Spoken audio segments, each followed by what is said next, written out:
As we're going to look at what the numbers really mean, what this election says about the future of South Africa's democracy, the challenges, the opportunities that are facing this country that in effect has had very little experience with widespread political coalitions, and what the impact of those coalitions are going to be on policy making, and perhaps most importantly how the results of this election are going to affect the country's economy. Ladies and gentlemen, from Wits University, he's a lecturer in economics. He is well known in his particular field. Lumkile Monde, good morning to you.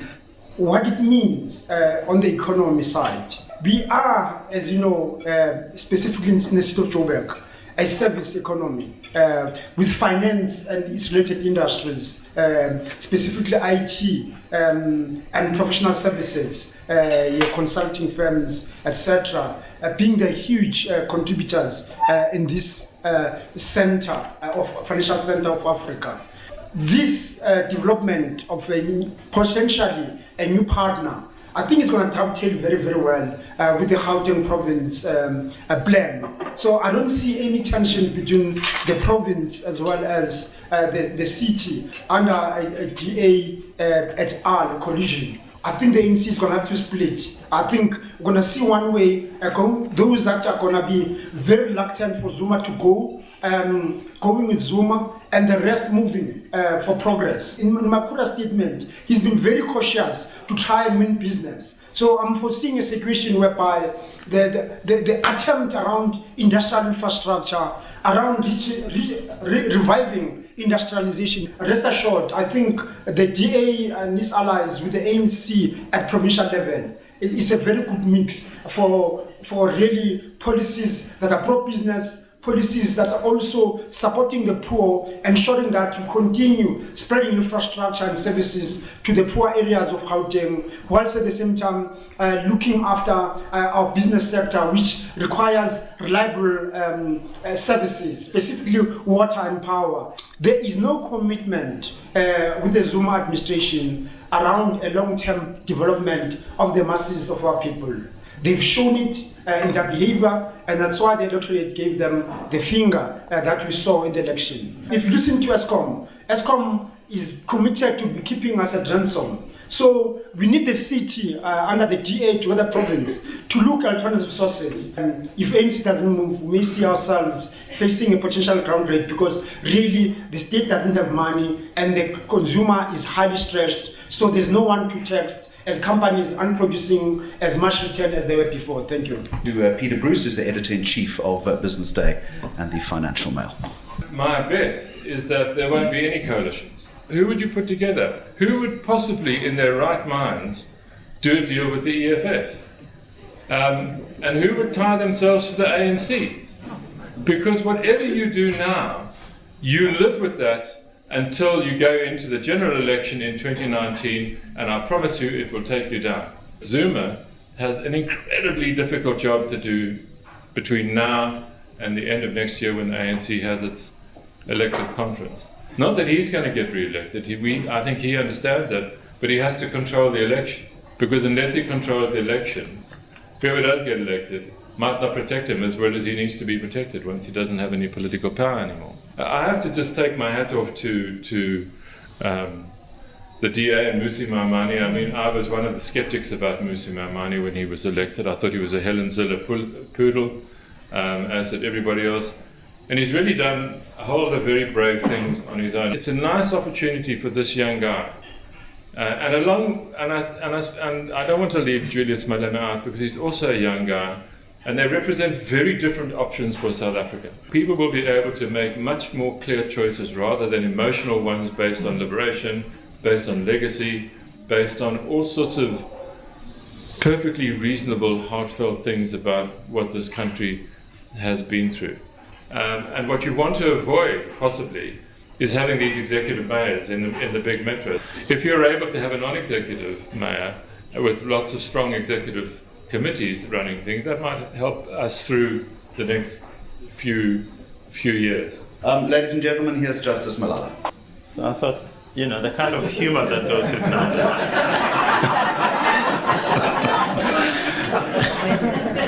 The ANC goes into its meeting today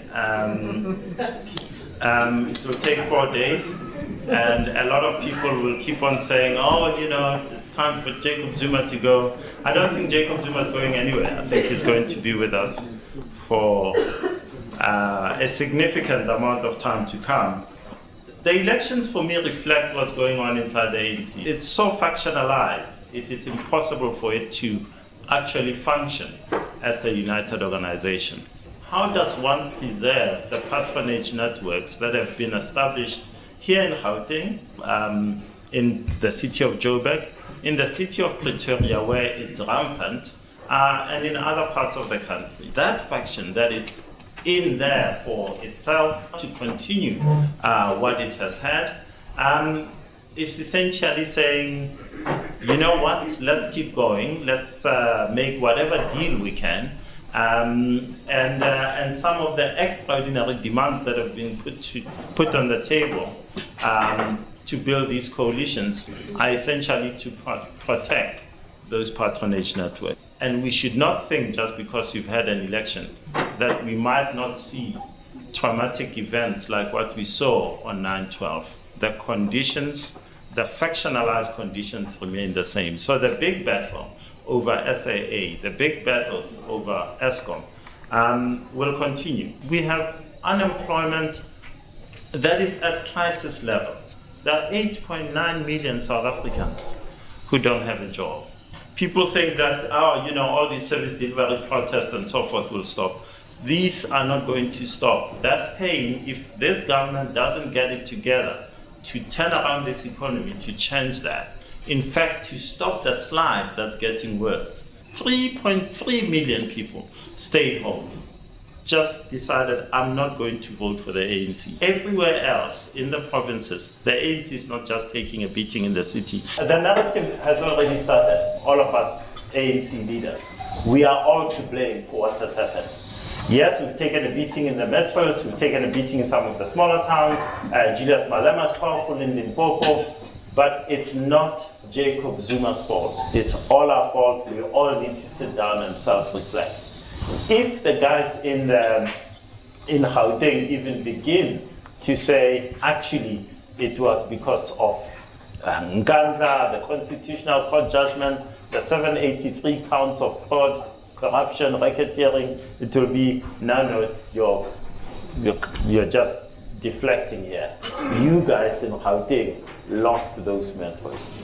And the ANC will come out on Thursday, and on Monday there'll be a press conference. Gordon Tasha will tell us that the ANC has self-reflected, and it's going back to the masses to reflect even more and build a stronger ANC. My view is that the battle now inside the ANC is to make sure that whoever becomes number one protects, as Peter said, the president, and protects the networks that have been built and that are enriching so many. All the things that those of us who were in the liberation movement before 1994 talked about as a form of mobilization, they're irrelevant today.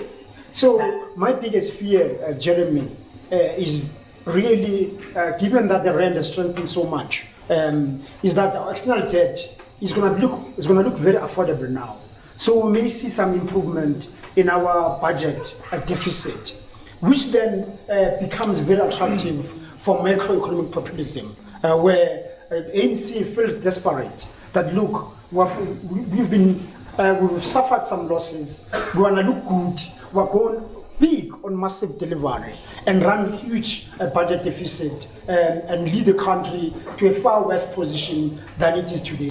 Private Gordon has spoken recently of loosening the ties, the reins a little bit on spending. But he doesn't have much room. He's going to have to get something in return from Zuma.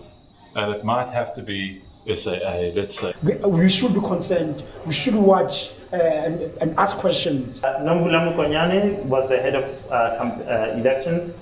She did not deliver? She didn't deliver. She also says she spent 1 billion rand. Everyone else says no, it wasn't 1 billion. I think she's not going to be scapegoated in any way. She was the first to jump up and down at the IEC center in defense of the president against those 4 young women. So I think there'll be some noises about it. I don't think anyone. There's no consequence in the ANC. There are no consequences. So there's no one is leaving. It's all good. Zuma is not going to go as long as those guarantees are not in place. Zuma wants to know that he's not going to be arrested. He wants to know that all those networks that are in place will remain in place. He's a very powerful man. People fear him. I am yet to see somebody in the ANC stand up and look Zuma in the face. And I'm not talking about people who resigned, who are in retirement. It's easy for all those guys who are not in power anymore to stand up and say, it's wrong what's happening there. The guys who are in the ANC cannot look Zuma in the face. And that is going to work to determine what happens to the ANC and to South Africa going forward. Those of us who were in the liberation movement before 1994, imagine how hard it is for anyone who was involved like that, for that change in society, that the organization that in my youth we always described as the leader of society. It's no more the leader of society.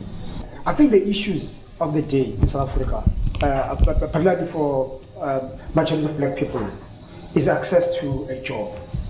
People want to be humanized. So many people are dehumanized. So the issue around the job, it changes people's outlook about the world completely. So that became the cornerstone of it. But also those people that also want jobs, they want an opportunity for their kids and law and order. And what they've seen within the ANC is really very disappointing. And hence, some of them staying away, others voting DA and others voting FF. But EFF as a party has got nothing attractive. It's all the things that the ANC promised the Freedom Charter, populistic stuff, that in the current world, in this century, is very, very difficult to deliver. The DA needs to see itself as a party, as a national party, a liberal democratic party, which wants pro-capitalism, but also support redistribution and redressing of the past. The best outcome of this election were coalitions between the ANC and the DA. They are natural partners. They are not enemies. They're opponents. I'm sure that as we go forward as a country, that those two parties will begin gradually, the bulk of both of those two parties will begin gradually to merge into something that will run the country diligently and sensibly. I was wondering if maybe this week isn't as good as things are going to get for the DA. If Cyril Ramaphosa sort of sits quietly and buys his time, he's got a pretty good shot at the presidency, and I think that will probably eat back into the gains that the DA have made. I think Ramaphosa is really in trouble. But I think a lot of us who are Democrats are very concerned about him as a person, about his conduct in the biggest state massacre in the post-apartheid South Africa. He's been very ineffective as deputy president, and that's partly because he's taken jobs that he can't do. Peace to Sudan, peace to Lesotho. Why put yourself in that sort of position? I don't even know that business wants him anymore. Business wants somebody who can kick ass, and make stuff happen. Cyril doesn't. There is an opportunity for the DA to go to a lot of areas, particularly the township, to say, we're winners. We told you so. We told you that vote to win. I think the DA has also grown by mergers and acquisitions. So they swallowed up the National Party and spit out half of it, swallowed up the ID and kept all of it. And that has been growth for the DA. I think Mmusi Maimane shouldn't abandon that strategy just because it was Ellen Zille or Tony Leon. Let's, by the end of this year, have some working relationship that leads to Bantu Holomisa becoming second deputy president of the DA. By the end of the year, he must have Musiwa Lekota running around in a blue t-shirt. And I'm telling you that those optics again, and what you're saying about changing some of the policy stances of the DA, that's how he keeps going.